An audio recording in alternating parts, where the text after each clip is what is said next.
Assalamualaikum warahmatullahi wabarakatuh. Alhamdulillahilladzi hadana lihada wa ma kunna linahtadi laula an hadanallah.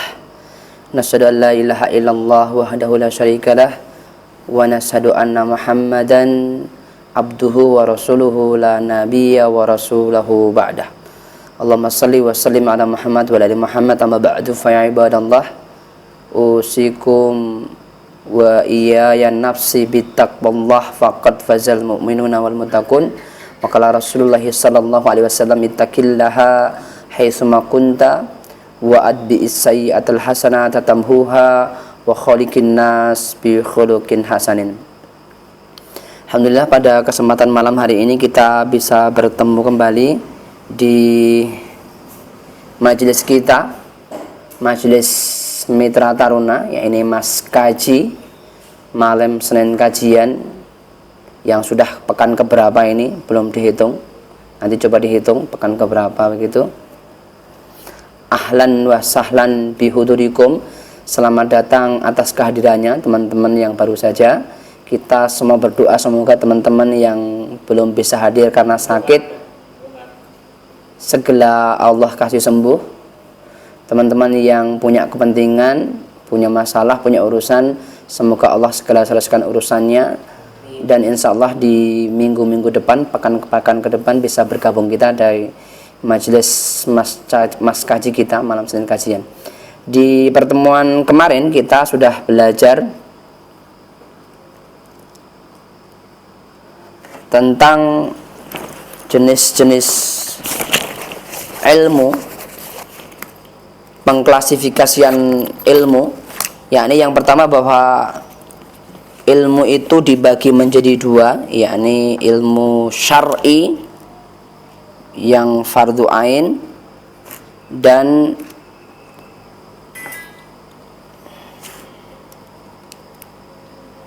ini pertamanya dibagi dua, ilmu syar'i itu ilmu din fardu ain dan fardu kifayah, ini yang syar'i. Nanti yang satunya adalah ilmu kauniyah. Sementara fardu ain ini nanti akan dibagi menjadi tiga, yakni fardu ain yang khusus, fardu ain yang umum, dan nawazil. Khusus yaitu Imam Nawawi dan Imam Syafi'i mengatakan kita semua mukallaf balik umat Islam harus menguasai, seperti sholat, puasa, zakat. Kalau kita tidak menguasai ilmu-ilmu syar'i yang khusus ini, maka ibadah kita tidak sempurna, maka harus kita kuasai. Kemudian yang kategorinya umum, maka seperti yang kemudian sudah akan dilakukan maka wajib dipelajari. Misalnya kemarin kita contohkan, barang siapa yang punya simpanan uang harta 1 tahun sudah cukup 1 nisab 80 gram emas. Kalau sekarang emas itu harganya 500.000, maka berapa? 80 kali 40 juta, 40 sampai 50 juta, maka wajib belajar tentang zakat mal. Kalau ada orang yang sudah mampu untuk melaksanakan haji dan umroh, maka dia wajib belajar ilmu tentang haji dan umrah. Ini kategori umum. Sementara nawazil ada ilmu-ilmu yang jarang terulang-ulang, seperti pemahaman-pemahaman sesat. Seandainya di sebuah kampung sudah berlangsung aliran-aliran sesat, misalnya seperti Syiah dan sebagainya, kita harus mempelajari untuk apa? Untuk menanggulanginya. Jadi sifatnya ilmu itu tidak terulang-ulang, kondisional. Kemudian fardu kifayah adalah ilmu yang kalau satu orang sudah mempelajarinya maka gugur kewajiban tersebut. Misalnya kayak ilmu tafsir, ilmu hadis, itu kan tidak semua kita bisa mempelajari. Wong ilmunya berbahasa Arab, pengantarnya berbahasa Arab, bukunya, kitabnya berbahasa Arab, maka orang-orang yang khusus yang kemudian bisa mempelajarinya. Ketika kemudian kuota yang dibutuhkan suatu kota, misalnya ahli hadisnya butuh 3 orang, sudah cukup 3 orang, maka kita sudah gugur kewajiban. Kita tinggal belajar kepada yang ahlinya. Namun ketika kuota yang dibutuhkan di ilmu-ilmu ini, misalnya dibutuhkan ulama yang ahli tafsir di Indonesia itu 200, ahli hadis 200, ketika belum mencukupi maka sampai ilmu itu tercukupi, kita kebagian dosanya. Ini fardu kifayah. Kemudian kemarin kita sudah pelajari ilmu-ilmu yang wajib kita ketahui. Kemarin sudah nih ya. Maka kita akan lanjutkan materi kita selanjutnya, ya ini tentang adab menuntut ilmu. Teman-teman semuanya, bahwa banyak ulama mengatakan bahwa adab itu lebih penting daripada ilmu. Di majelisnya Imam Ahmad itu digambarkan yang ngaji itu sampai 2000 orang, teman-teman. Yang ngaji, kalau beliau khotbah seperti ini, yang ngaji itu sampai 2000 orang, banyak sekali. Tapi yang bawa kitab itu hanya sekitar 200 orang. Terus yang lainnya apa? Mereka belajar adab. Kenapa zaman dulu itu orang-orang kemudian lebih santun, lebih mendapatkan ilmu? Karena mereka belajar adab dulu. Misalnya zaman dulu itu kalau ngaji sama Ustadz Kiai itu datang tidak kayak anak-anak sekarang, datang malah dijengklit-jengklot dolanan, tidak. Datang memenuhi tempat wudhu dulu. Dulu wudhu itu pakai padasan, ngeresiki rumah ustadz dulu, nyapu masjid dulu gitu. Jadi sebelum dia dapat ilmu, dia sudah dapat keberkahan adabnya itu. Dan sebenarnya ketika mempelajari sebuah ilmu itu, semakin tinggi ilmu itu, maka harusnya semakin tinggi adab sopan santurnya. Adab itu di bahasa Arab, ditiru wong Jawa tadi andap asor, itu dari bahasa Arab.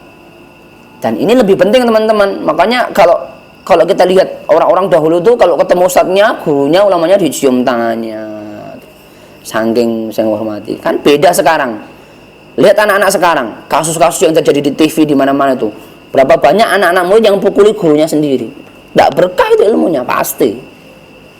Gurunya itu kalau mukul kena undang-undang hak asasi anak. Padahal dalam Islam jelas-jelas boleh tidak mukul itu. Boleh. Muru auladukum bisolati lis-sab'i. Ajarilah anakmu sholat ketika usia 7 tahun. Wadribuhu lil asri. Kalau tidak mau, malas-malas, maka pukullah ketika umur 10 tahun. Boleh memukul, tapi pemukulan yang tidak menyakiti di kaki dan sebagainya. Jadi ketika Muhammad Al-Fatih muda, penakluk Konstantinopel, lihatlah ini, anak sultan, anak penguasa, ketika disekolahkan kepada gurunya, salah satu gurunya adalah As-Samsuddin. Ahmad Samsuddin ada keturunan langsung dari Sayyidina Abu Bakar As-Siddiq. Maka pertama kali masuk kerajaan, apa yang dikatakan gurunya kepada sultan? Wahai sultan, izinkan aku memukul anakmu, gitu. Jenenge anak wong sugih kan kemaki gitu ya. Anak wong sugih, apalagi donatur sekolahan, apalagi orang kaya, apalagi bukan sekolah Islam yang sekolah geleng-geleng, anak kepala sekolah, anak wong sugih. Akhirnya ketika melakukan kesalahan mau dihukum, bapaknya teko ngandaki bapak dan sebagainya. Tapi tidak. Maka Sultan Muhammad Al-Fatih kecil itu ketika mau belajar sama As-Samsuddin, apa yang pertama kali dipukul oleh As-Samsuddin? Apa efeknya? Setelah dipukuli itu, kemudian dia hormat kepada gurunya. Baru ketika dia hormat kepada gurunya itu, ilmunya agama mulai masuk sedikit demi sedikit. Lihat zaman dulu anak-anak sekolah, anak-anak SD itu ketemu gurunya salaman, cium tangan, hormatnya luar biasa. Sampai jadi dokter, jadi polisi, jadi tentara, ketemu gurunya apa? Masih ingat. Tapi sekarang ditanya, anak baru SMP saja sudah lupa guru TK-nya, SD-nya dulu bagaimana. Itu karena tidak ada adab. Maka teman-teman, ketika kita mau belajar ilmu, yang pertama kali kita harus pelajari adalah adab-adab dalam menuntut ilmu. Karena ini pintu untuk masuknya sebuah ilmu. Ilmu dalam Islam itu bukan seperti matematika, kimia dan sebagainya, dipelajari terus masuk di otak. Tidak seperti itu. Ilmu agama itu masuk di hati, kemudian menggerakkan jadi orang soleh, kemudian dia bergerak menjadi amalan yang terbaik untuk menuju surga. Jadi bukan hanya masuk di otak, tetapi masuk di amalan. Makanya itu membutuhkan lebih banyak adab-adab.